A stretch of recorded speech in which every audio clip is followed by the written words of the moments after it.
The quarterly board meeting had been going on for 2 hours, and my brother Marcus was in his element. He stood at the head of the massive conference table, gesturing confidently at the presentation screen behind him, explaining Anderson Enterprises' expansion strategy to a room full of nodding executives. I sat at the far end of the table in the seat reserved for family observers, a position my father had created specifically for me after I'd turned down an executive role in the family company 5 years ago. The seat came with no voting rights, no real authority, just the obligation to show up quarterly and watch my family run the business my grandfather had started. As you can see, Marcus continued, his voice carrying that particular blend of arrogance and charm he'd perfected over the years, our Q3 numbers are exceptional. Revenue up 23%, market share growing in all key sectors, and our new manufacturing partnership in Asia is projected to save us $12 million annually. My father, Richard Anderson, sat at Marcus's right hand, beaming with obvious pride. Excellent work, son. This is exactly the kind of strategic thinking that will take Anderson Enterprises into the next generation. My mother, seated beside him, nodded enthusiastically. We're so fortunate to have Marcus leading the company. Such vision, such business acumen. I took a sip of water and said nothing. I'd learned years ago that my input wasn't particularly welcome at these meetings. Marcus advanced to the next slide, which detailed a proposed acquisition of a smaller manufacturing firm. We're looking at Stellar Components. They're undervalued, struggling with cash flow, and perfectly positioned for a takeover. With our capital and management, we could turn them around in 18 months. David Chin, the CFO, raised a hand. What's the capital requirement for this acquisition? $47 million initial investment, with another $15 million reserved for restructuring. Marcus smiled confidently. Well within our capabilities, especially with our silent investors' continued support. I felt several sets of eyes flicker briefly in my direction, then quickly away. The silent investor. That was the polite fiction everyone maintained.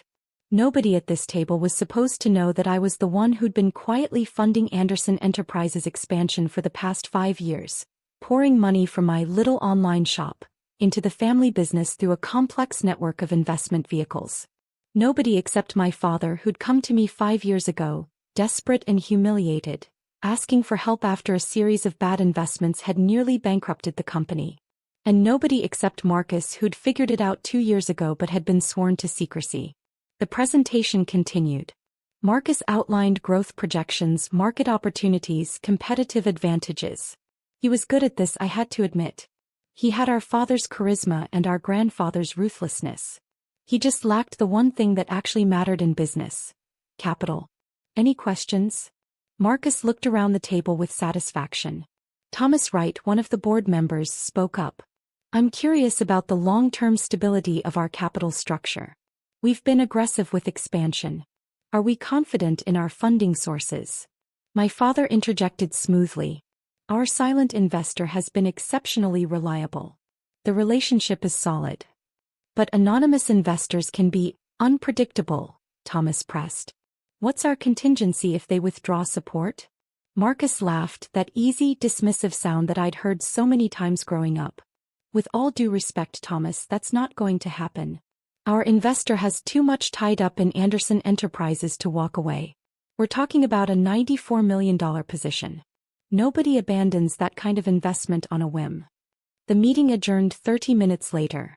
I was gathering my things when Marcus approached, his tie loosened, his expression still flushed with the success of his presentation. Danny, he said, using the childhood nickname that somehow made me feel even smaller. Good to see you actually showed up. I know these meetings must be boring for you. They're informative, I said neutrally. Right. Informative. He perched on the edge of the conference table.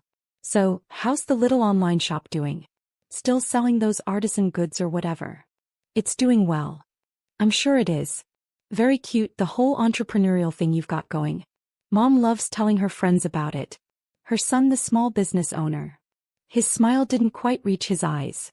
Though I have to say, Danny, it's a bit embarrassing when people ask what you do and I have to explain that while I'm running a $200 million enterprise, you're basically operating an Etsy store. It's not exactly an Etsy store. Close enough, right? I mean, you turned down a real position here to do what? Sell handcrafted coffee mugs online? Meanwhile, I'm closing multi-million-dollar deals, expanding into 3 new markets, building actual wealth. He stood straightening his custom suit. I'm not trying to be harsh. I just think you should be realistic about your choices. You'll never be a real businessman doing what you're doing. There's no scale, no vision, no real impact. Our father joined us, clapping Marcus on the shoulder. Outstanding presentation, son. The board was very impressed. Thanks, Dad. My father glanced at me. Daniel. Thank you for coming today. Of course. You should come by the house for dinner this weekend. Your mother would love to see you. He paused. And perhaps we could discuss ongoing arrangements. By ongoing arrangements, he meant my continued funding of the company. I nodded. I'll check my schedule. After they left, I remained in the empty conference room for a moment, looking at the presentation still displayed on the screen. Andersen Enterprises growth chart, rising steadily quarter after quarter. All of it built on capital I'd provided from a business they openly mocked. My phone buzzed. A text from my mother. Lovely to see you today, dear. Marcus mentioned you're still doing your little craft business. Have you thought about getting a real job? I worry about your future. I turned off the screen and left. The little online shop they all dismissed so casually was actually Meridian Global, an e-commerce platform I'd built from scratch 8 years ago. What had started as a curated marketplace for independent artisans had evolved into something much larger. A comprehensive platform connecting small manufacturers in developing countries directly with consumers worldwide, cutting out the middlemen and maximizing profits for creators. We'd gone public 2 years ago. The IPO had been modest by Silicon Valley standards, but successful.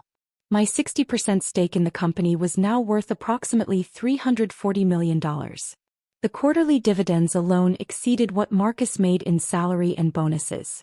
But I lived simply. A modest condo, a reliable car, practical clothes.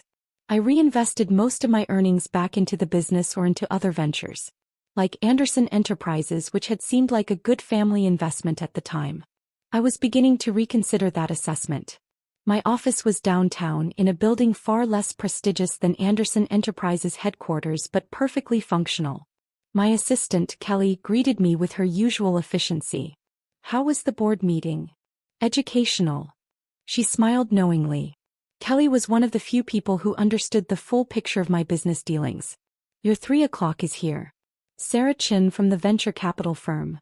The afternoon passed in a blur of meetings. Sarah wanted to discuss funding for a sustainable manufacturing startup in Vietnam. A procurement manager needed approval for a new warehouse facility. My head of technology wanted to review our Q4 development roadmap. Around 6, Kelly knocked on my door. Your father is online too. I picked up. Hi, Dad. Daniel. His voice had that careful quality he used when he needed something. About this weekend. Could we make it Friday evening instead? I'd like to discuss something important. What's this about? He hesitated. The Stellar Components acquisition. We need to move quickly, and that means accelerating our capital timeline. I wanted to discuss potentially increasing the investment position. You want more money. I want to discuss an opportunity. Marcus has done exceptional work positioning us for this acquisition. It's exactly the kind of strategic move that will secure the company's future. But it requires capital, and our silent investor relationship has been so productive. I'll think about it. Daniel, I need an answer by Friday. The window on this deal is narrow. After I hung up, I sat staring at my computer screen. Meridian Global's stock price had climbed another 3% today. We'd announced a new partnership with artisan cooperatives in East Africa, and investors were responding positively. My phone showed notifications from financial news sites. Meridian Global expands ethical sourcing initiative. E-commerce platform disrupts traditional supply chains. My little online shop was making headlines. Meanwhile, Andersen Enterprises wanted another $15 million to fund an acquisition that Marcus would take full credit for, that my father would praise him for, and that my mother would mention at dinner parties as evidence of her brilliant eldest son. I opened my secure messaging app and typed a message to Richard Torres, my investment manager. Need to discuss the Andersen Enterprises position. Call me tomorrow. Friday evening, I arrived at my parents' house in the suburbs. The sprawling colonial where I'd grown up, worth maybe $2 million now. Impressive to most people. A rounding error in my current portfolio. Marcus's Mercedes was already in the driveway. Of course he was here. This wasn't just a family dinner. It was an ambush. My mother answered the door, embracing me with the particular enthusiasm she reserved for the son who worried her. Daniel, you look thin. Are you eating properly? I'm fine, Mom. Come in, come in. Marcus and your father are in the study. I'll get dinner ready. She lowered her voice. Your father mentioned you might be helping with a new business opportunity. That's wonderful, dear. I'm so glad you're finding ways to contribute to the family business, even if you couldn't work there directly. In the study, Marcus and my father were reviewing documents spread across the desk. They looked up when I entered, and I saw the subtle exchange of glances between them.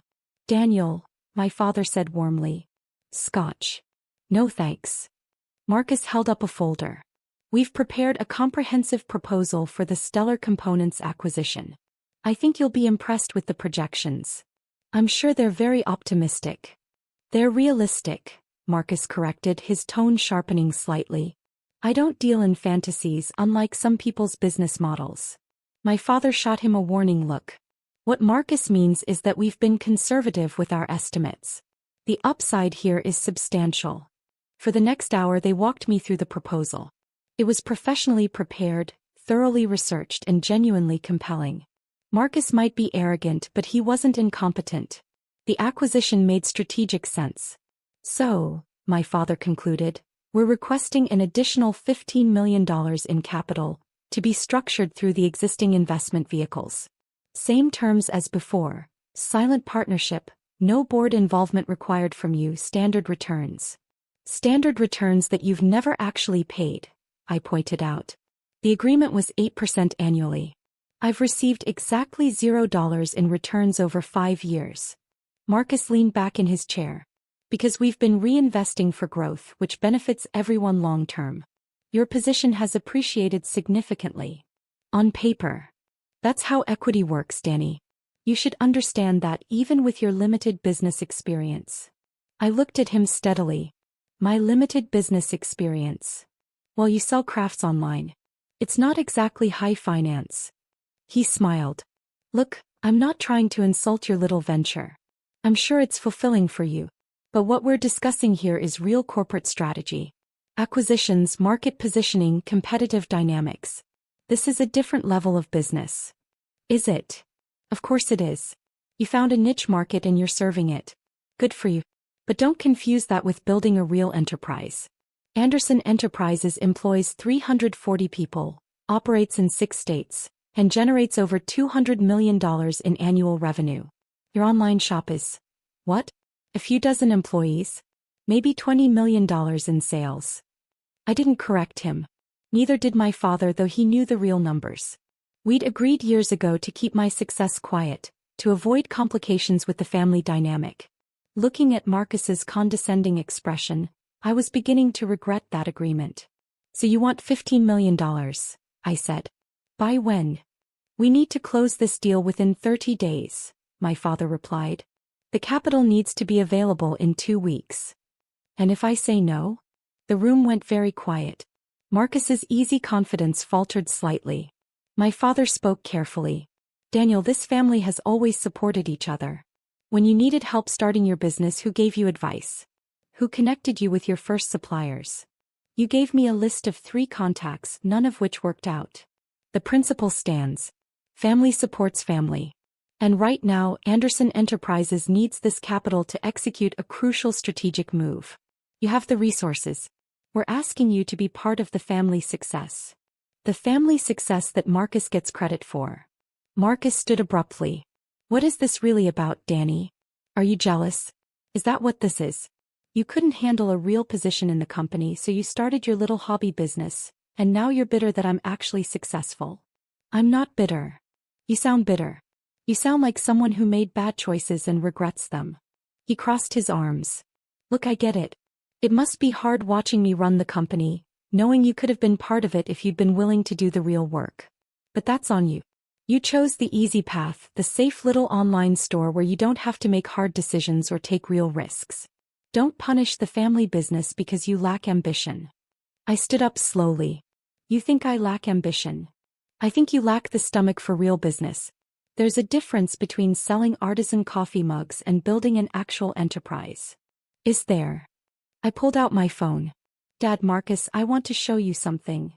I opened my banking app and turned the screen toward them. My father's eyes widened. Marcus went very still. That's my personal account balance, I said quietly. One of several. Would you like to see the others? Marcus found his voice. That's not possible. It's very possible when your little online shop went public 2 years ago at a $480 million valuation and has since grown to $890 million. I swiped to another screen. These are my quarterly dividends. Notice they're larger than your annual salary, Marcus. My father had gone pale. Daniel, I didn't realize. You didn't ask. Neither of you did. You were too busy dismissing what I do to actually look at what I've built. I pulled up another document. This is Meridian Global's latest earnings report. We're operating in 47 countries now. We employ over 800 people. Last quarter, our revenue was $340 million. Marcus was staring at the phone like it might bite him. You own Meridian Global? I founded it. I built it from nothing. Without family connections, without an inherited company, without any of the advantages you started with. I put the phone away. So when you talk about real business, Marcus, understand that I've built something bigger than Anderson Enterprises. I did it while you were learning on the family dime. And I did it without once calling it a real company or dismissing other people's work. Why didn't you tell us? My father asked hoarsely. Because you never asked. Because every time I saw you, the conversation was about Anderson Enterprises and how I'd failed by not joining.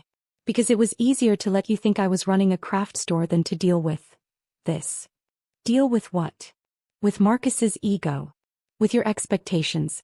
With Mom telling everyone her son runs a little online shop while secretly being grateful that at least Marcus turned out successful. I headed toward the door. I came here tonight planning to approve the $15 million. The acquisition makes sense, and despite everything, I want the family business to succeed. Daniel, wait. My father started. But I've changed my mind. I turned back. I'm not giving you more money. In fact, I'm withdrawing my existing investment. Marcus's face went from pale to red. You can't do that. You have $94 million in this company. I'm aware. And according to the investment agreement we signed, I can withdraw with 90 days' notice. Consider this my notice. That will destroy us. Marcus's voice rose. We're leveraged for this acquisition. We have commitments. If you pull that capital, you'll need to find other investors. Maybe you can pitch them on your vision and leadership. Maybe they'll be impressed by your strategic thinking. I smiled without humor. Maybe they'll even take you seriously enough to invest, despite your tendency to dismiss other people's accomplishments. My father stood, his hands shaking slightly. Son, please. Let's talk about this rationally. You're upset and you have every right to be. But don't make a rash decision that hurts the entire family. Rash? I've spent 5 years watching you build Anderson Enterprises on my money while treating me like a failure. I've attended board meetings where Marcus presents my capital as his strategic genius. I've listened to Mom apologize for my career choices at every family gathering. I shook my head. This isn't rash. This is overdue. We didn't know. Marcus protested. How were we supposed to know you were secretly some tech mogul when you never said anything? You weren't supposed to know. You were supposed to treat me with respect regardless of my bank account. You were supposed to value me as a brother and a son, not as a potential investor or a disappointment. I opened the study door. But that's not how this family works, is it? Success is the only currency that matters here. Money, status, power. Everything else is irrelevant. I left before they could respond. In the hallway, my mother appeared from the kitchen, her expression confused. Daniel, dinner's almost ready. Where are you going? I have to leave, Mom. But we haven't eaten yet. And your father wanted to. She stopped, reading something in my expression. What happened? Ask Marcus. I'm sure he'll explain everything. I was halfway to my car when I heard footsteps behind me. Marcus, practically running across the lawn. Danny, wait. Just wait. I turned. In the porch light, my brother looked younger than his 34 years, his carefully maintained executive polish cracking. "You can't do this," he said, breathing hard. "The company will collapse. Do you understand that? We'll lose everything. The house, the business, Dad's reputation, everything." "Then you should have thought about that before spending the evening telling me I'm not a real businessman." "I didn't mean." He stopped, ran a hand through his hair. "Hey, I was an ass. I admit it. But this is bigger than some stupid comments at a family dinner. There are 340 employees who will lose their jobs if Anderson Enterprises goes under. Real people with families and mortgages and whose livelihoods depend on capital you've been taking for granted." I shook my head. "You want to talk about real business, Marcus? Real business means understanding that investors aren't piggy banks. It means treating capital with respect. It means not biting the hand that feeds you while simultaneously insulting it. So what? This is revenge. You're going to destroy the family company because I hurt your feelings. This is a business decision. You said it yourself, I need to think like a real businessman. Well, real businessmen don't keep capital in ventures where they're not valued or respected. They don't invest in companies run by people who mock their success." Behind him, I could see my father standing in the doorway, backlit and motionless. Marcus's voice dropped. "Please. I'm begging you. Don't do this. 90 days, Marcus. That's what the contract says. You have 90 days to replace my investment." I got in my car. "I suggest you start making calls." I drove away, watching in my rearview mirror as Marcus stood in the driveway, his phone already pressed to his ear. The next morning I messaged Richard Torres. "Proceed with the withdrawal. 90-day notice as per contract terms." His response came immediately. "Confirmed. This will liquidate your entire position in Anderson Enterprises." "Are you certain?" "Completely certain." "Understood. I'll begin the paperwork. Be advised that this will likely trigger margin calls and covenant violations on their end. They've been using your investment as collateral." "I'm aware." By Monday morning the news had spread. My phone showed 17 missed calls from my father, 9 from Marcus, and a series of increasingly frantic texts from my mother. I ignored them all and went to the office. Kelly greeted me with raised eyebrows. "Your family has called 6 times already this morning. Your father says it's urgent." "I'm sure it is. Should I tell them you'll call back?" "Eventually." At 10 o'clock my assistant knocked again. "Daniel, there's a Richard Anderson here to see you. He doesn't have an appointment, but he says he's your father and it's an emergency." I sighed. "Send him in." My father looked like he'd aged 5 years over the weekend. His suit was impeccable as always, but his eyes were hollow, his face drawn. "Daniel. Thank you for seeing me. What can I do for you, Dad?" He sat heavily in the chair across from my desk. "You can save the company. The withdrawal notice triggered our credit covenants. The bank is calling our loans. The Stellar acquisition is dead. We're facing potential bankruptcy. That's unfortunate." "Unfortunate." His voice cracked slightly. "Your grandfather built this company from nothing. 50 years of work, of building something for the family. And you're going to destroy it over a petty argument. It's not petty to want respect from your family. You have my respect. You've always had my respect." "Really?" I leaned back. "When was the last time you asked about my business?" Actually asked, not just made polite small talk before changing the subject to Anderson Enterprises.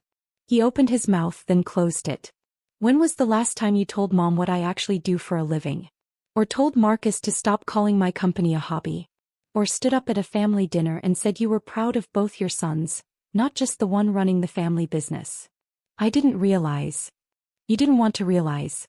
It was easier to let everyone believe I was a disappointment because acknowledging my success would complicate the narrative.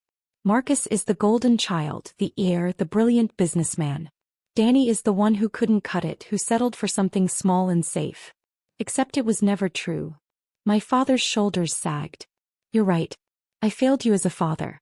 I let Marcus's ego and your mother's expectations and my own pride get in the way of seeing what you'd accomplished. And I'm sorry. Truly, deeply sorry." He looked up and his eyes were wet. "But please don't let my failures destroy what your grandfather built." "What he built or what you built on my money?" "Both. All of it.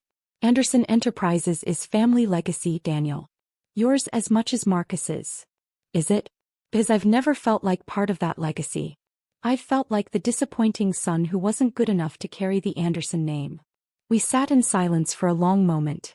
Outside my office window, I could see the city stretching toward the harbor, busy and indifferent to family drama. Finally, my father spoke again. What would it take to change your mind about the withdrawal? I don't know that anything would. Please, name your terms. A board seat? Equity in the company? Public acknowledgement of your investment? Whatever you want. I want Marcus to apologize. He blinked. That's all. No. I want you to tell Mom the truth about what I do. I want the family to stop pretending I run a craft store. I want to be treated like an equal, not a charity case or a disappointment or someone to be pitied. I paused. And I want Marcus to understand that his success has been built on my capital. Not as a weapon but as a fact he needs to internalize. Done. All of it. I'll make sure. I'm not finished. I pulled up a document on my computer. If I agree to maintain my investment, and that's a big if, the terms change. No more silent partnership. I want a board seat. I want quarterly reports on how my capital is deployed. I want veto power over acquisitions above $10 million. And I want Marcus to present every major strategic decision to me for approval. My father went very still. You want to control the company. I want appropriate influence for someone who owns 40% of it. Which, by the way, is what my $94 million position represents in real equity terms. I closed the laptop. Marcus has been playing CEO with my money. If I'm going to continue funding Anderson Enterprises, I'm going to have actual authority over how that money is used. He'll never agree to that. Then I guess the withdrawal stands. My father left 20 minutes later looking shell-shocked. I returned to work, reviewing expansion plans for Meridian Global's South American operations, approving a new partnership with artisan cooperatives in Peru, and discussing a potential acquisition of a sustainable packaging company. My little online shop had a busy afternoon. At 4 o'clock my phone rang. Marcus. I almost didn't answer but curiosity won out. Yes. I'll do it. His voice was tight, controlled. The apology, the board seat, the oversight. All of it. Just don't withdraw the capital. Put it in writing. I'm having our attorneys draft the documents now. You'll have them tomorrow. He paused. For what it's worth, you were right. About all of it. I was arrogant and dismissive and I took your investment for granted.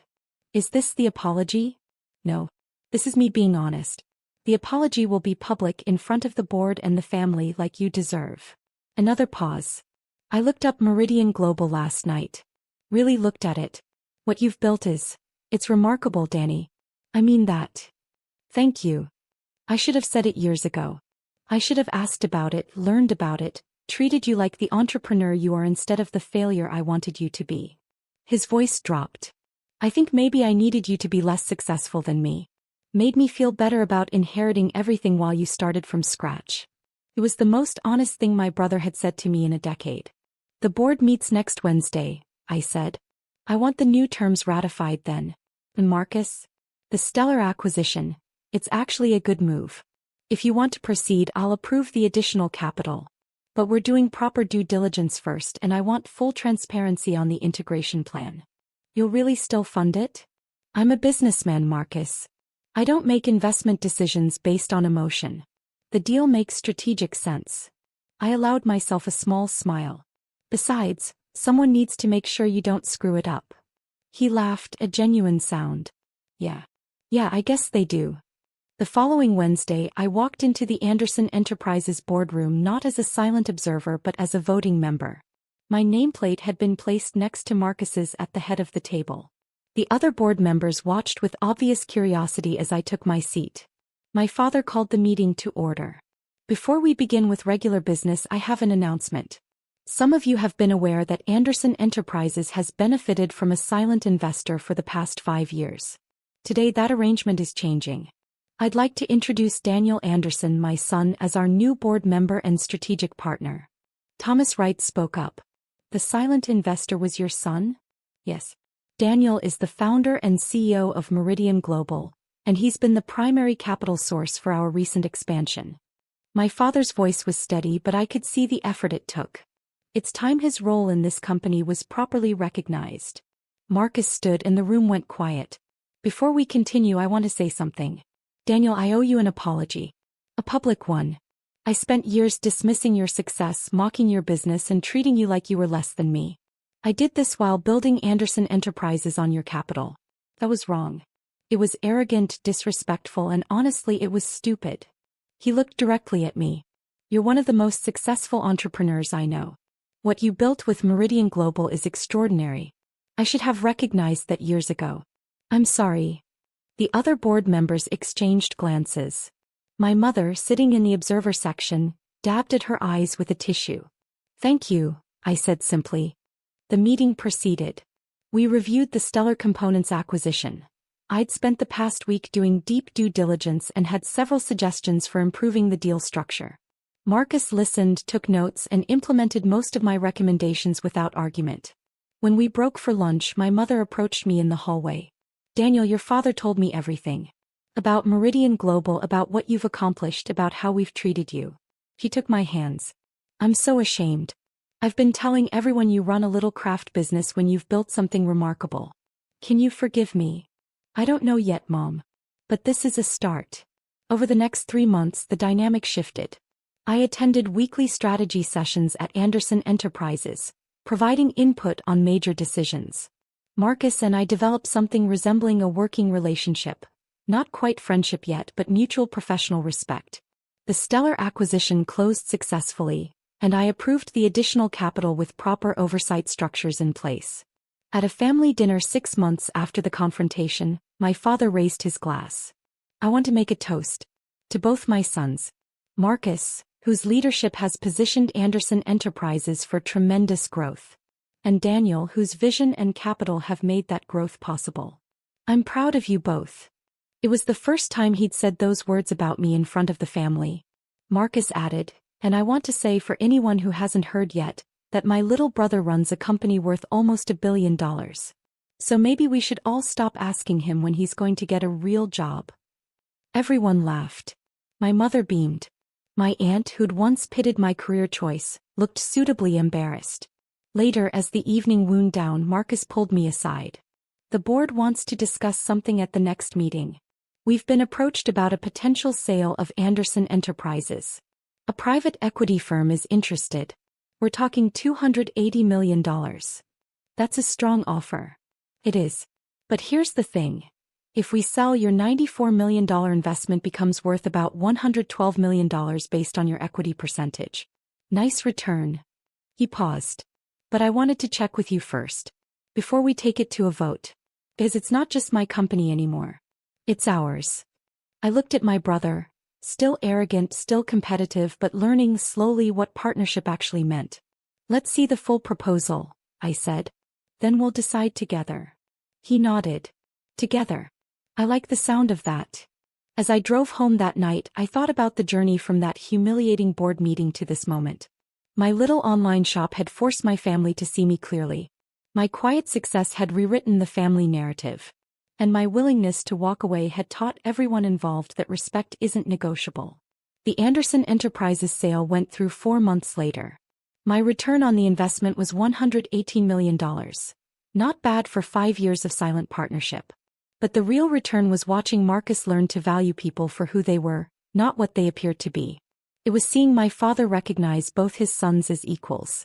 It was hearing my mother tell her friends with genuine pride that her younger son had built a billion-dollar company from nothing.